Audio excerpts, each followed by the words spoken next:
Later today, I am going to graduate top of my class. And my mom let me watch SpongeBob. Correlation, maybe, maybe not. But I think it's worth talking about. Because for a lot of kids my age, SpongeBob was banned and parents thought it was rotting their children's brains. Too gross, too weird, too stupid. And there's actually a real study from the University of Virginia that proves their point, at least a little. Researchers found that after watching fast-paced media such as SpongeBob, it actually impaired executive and cognitive function in 4-year-olds. Focus, working memory, self-control, all of it dipped after just 9 minutes. But this is what science didn't account for. SpongeBob was never made for 4-year-olds. And when you actually look at what it was built on, who made it, why he made it, and what it was doing quietly inside of your developing brain, if you had watched it, the story looks completely different. And then there's the other story about what happened after. About a network, $16 billion, and a creator who spent his entire life fostering and protecting something he loved so dearly, but couldn't. Your mom was wrong about SpongeBob. At least for the first part.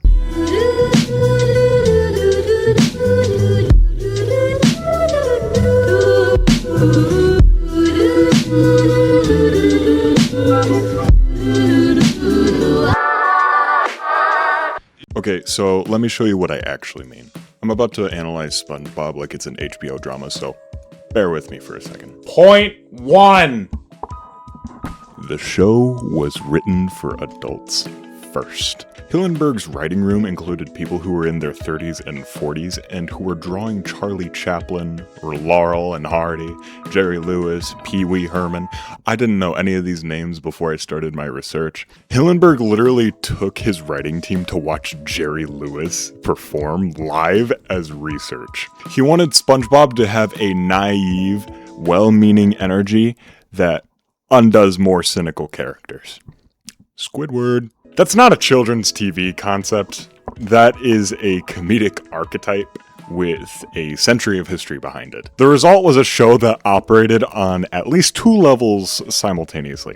Kids laughed at SpongeBob while getting hit in the face with a door. Adults laughed at Squidward, who is 30-something, deeply talented, completely unfulfilled, living next door to someone annoyingly happy, and thought, "Oh, that's me." Squidward is not just comic relief here, he is an existential warning, and he is what happens when you let resentment calcify. And the show puts a miserable adult next to an ecstatic one and lets you figure out which one you would rather be. Point 2.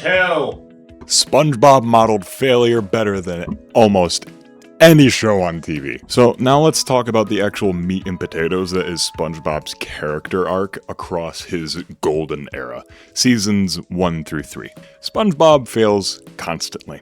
He cannot pass his boating test, he loses his spatula, he embarrasses himself in front of Sandy. Let's keep count here. He gets his feelings hurt by Patrick, and every single time, without exception, he gets back up. Not because the plot demands it, because that is who he is. His optimism isn't ignorance, it's a choice made repeatedly in the face of evidence that things aren't going his way. Psychologists have a term for this called resilience modeling. Children who watch characters navigate failure and keep going are more likely to internalize that themselves. And SpongeBob was doing therapeutic work disguised as a cartoon about a fry cook. And here's what makes it not preachy. The show never told you this. It never stopped to explain, and that's why we should try again, kids. Ah! It just showed you a sponge who loved his life, got knocked down constantly, yet kept loving it anyway. The lesson was in the texture of the show. Never a speech at the end. Point 3. The show hid genuine depth inside of its chaos. You know what Rockabye Valve was about on the surface? SpongeBob and Patrick find a baby scallop and raise it together. Hilarious premise. Chaos ensues. But do you know what it's actually about? The invisible labor of whoever stays home to raise a child. Patrick goes to work, which consists of sitting under his rock watching TV, and SpongeBob does everything. Cooking, cleaning, childcare, all of it. And by the end of the episode, SpongeBob is exhausted and resentful, and Patrick has no idea why. And then there's this scene. Oh boy, that was some party! Oh, hey, SpongeBob! Hey, Junior! What? What? Oh, nothing. Oh, what a relief. For a second, I thought you were mad at me. Do you remember what you said to me this morning? Something about root beer, right? No. Oh, wait, let me guess. I give up. Does you can take the night off, pal? Ring a bell. I don't need this. What? Where do you think you're going? I'm going back to work. Work!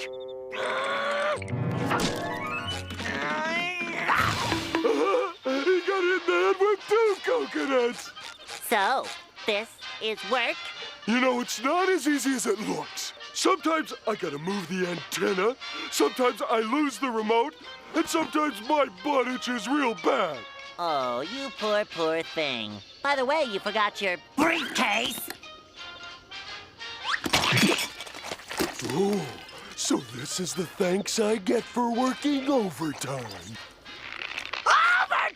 A Nickelodeon cartoon made in 2002 was depicting the emotional reality of unfairly distributed domestic labor.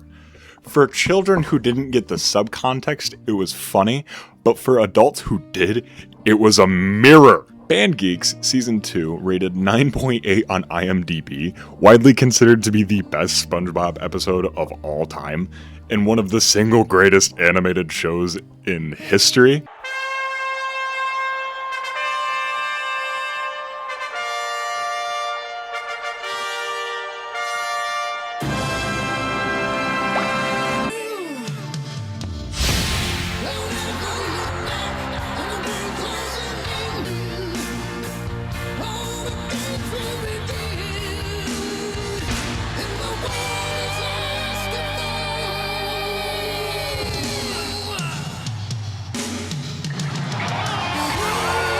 That episode is about a deeply wounded man, Squidward, being given a moment of pure, unambiguous triumph by the people who love him. He spent the whole episode in shame, convinced that he will be humiliated in front of an audience who aren't even his species, nor in his waterfolk, in front of his rival, Squilliam. Yet instead, Bikini Bottom shows up. Everybody shows up. And they're incredible. That ending makes grown adults cry, including myself, after I had watched it. And it's not because it's sad, it's because it's the rare thing. It's earned joy. And the show knew exactly what it was doing. Point 4. It taught kids that absurdity is a valid response to the world. Okay, the gross out stuff, the thing parents actually complained about, and they have a valid reason for it, but here's my defense. Absurdist humor has a long and serious tradition of helping people process the fact that reality makes no sense. Monty Python, the Marx Brothers, Kafka, if you want to get literary about it, the Ren and Stimpy influence on SpongeBob is real. But unlike Ren and Stimpy, SpongeBob always had warmth underneath the chaos.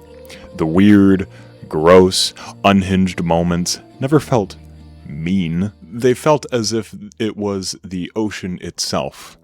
Big, strange, impossible to understand, but not necessarily hostile. Teaching a child that the world is strange and that strange things can be funny, rather than scary or threatening, is actually valuable. It builds a kind of cognitive flexibility, and SpongeBob kids grew up to be the meme generation, yes, but also the generation that processes absurdity with humor, rather than panic. Correlation? Maybe, but I'm making a video essay, not a peer-reviewed paper. I'm allowed to speculate.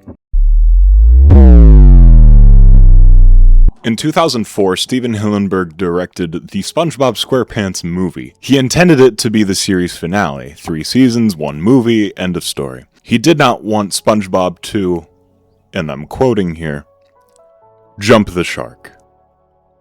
Nickelodeon said no. The show was, by that point, the highest rated program in Nickelodeon history.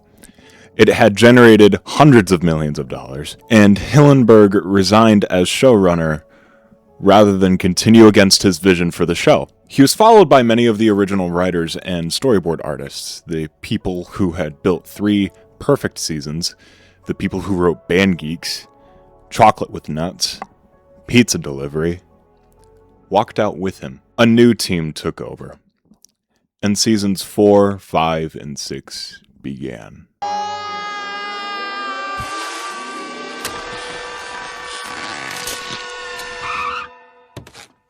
Splinter! Okay, well, it's been nice knowing you, but you have got to go now. Okay, out we go. Oh, that kind of hurts. Come on.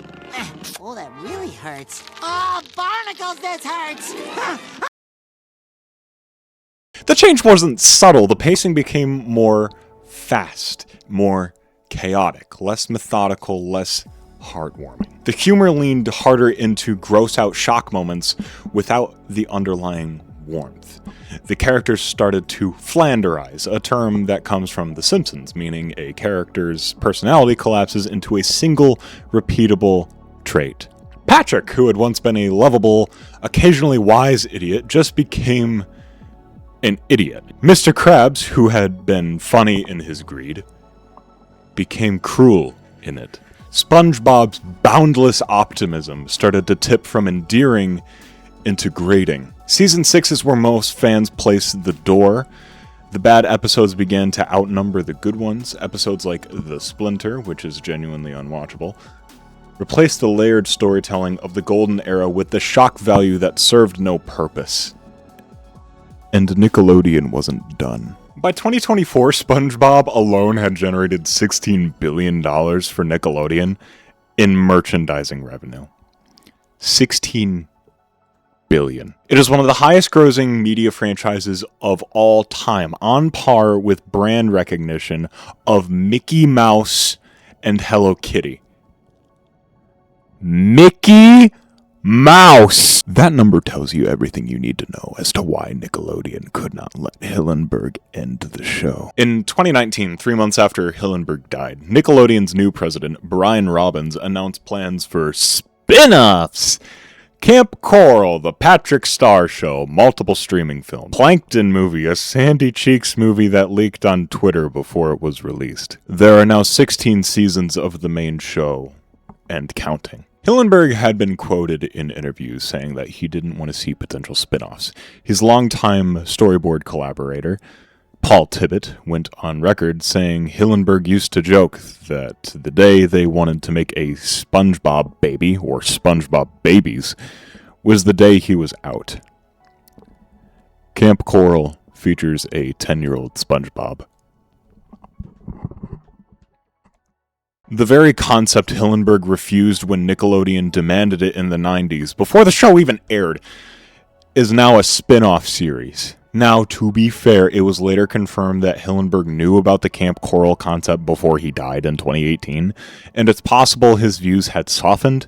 The truth is complicated, as it often is, but what isn't complicated is the pattern. A creator fights to maintain his sovereignty and integrity over his work, exhausts himself while doing so, and once he's gone, the corporation does exactly what he spent his entire career trying to prevent. And there's also this, the most quietly damning detail I found while researching this video. Hillenburg once told a writer he knew his biggest nightmare was that he'd be walking on a beach one day, and one of his SpongeBob dolls would wash up on the shore like garbage. He was a marine biologist who loved the ocean. He didn't want his creation to be waste. By 2024, Nickelodeon had partnered with Wendy's for Krabby Patty collab meals, a promotion that was criticized by fans for going against Hillenburg's expressed wishes about not creating SpongeBob-themed fast food. A man who worked as a fry cook to put himself through college, who built a show about a fry cook who loved his job with his whole heart. That man's creation became a Wendy's promotion. Okay, so here's what I actually want to say. Your mom wasn't entirely wrong about what SpongeBob became. The post-movie seasons are, in many cases, genuinely not good. Tolerable at best, forgettable at worst. Maybe fine at best, I don't know. The endless franchise expansion has done exactly what Hillenburg feared. It has diluted something that was once precise. But she was wrong about what it was. Peak SpongeBob, seasons 1 through 3, and a handful of early season 4 episodes before the transition was complete, is one of the best written children's shows ever made. It was layered, warm, genuinely funny, and doing invisible, emotional, and philosophical work on the kids who watched it. It modeled resilience without ever being preachy. It held absurdity and sincerity in the same hand without dropping either. It was made by a man who loved the ocean and who wanted you to love it too. The bigger story here isn't really about a cartoon. It's about what happens when art becomes intellectual property. When a thing that was built on love and specificity gets absorbed into a machine designed to extract maximum value from recognizable characters. It happens to every beloved show, every beloved band, every beloved franchise, eventually. SpongeBob is just one of the clearest examples that we have, because we know exactly when it happened, we know exactly why, and we know exactly that the person who made it tried to stop it, but couldn't. I grew up watching the show, and now looking back at it as an adult, 18 years old, I know, such an adult, everybody. The real episodes, the good ones, I was surprised by how much it held up. Not just as nostalgia, as a craft. The timing, the layers, the genuine care in every frame of the golden era. It reminded me of something that's always easy to forget. That the things made with love hit different, man. They always do. They always have. You can feel the difference, even as a kid, even if you couldn't name it. SpongeBob, at its best, was made with love, just like his Krabby Patties. And that's why it still matters, and why losing it, the real it, is worth mourning. SpongeBob, there are two problems with your theory. One, I hate you. And two, how can that be me when I'm standing right here? SpongeBob, no matter what I've said, I've always sort of liked you. Squidward, I used your clarinet to unclog my toilet. Huh? Wait, if that was you on the phone and you on the bus, then who was flickering the lights?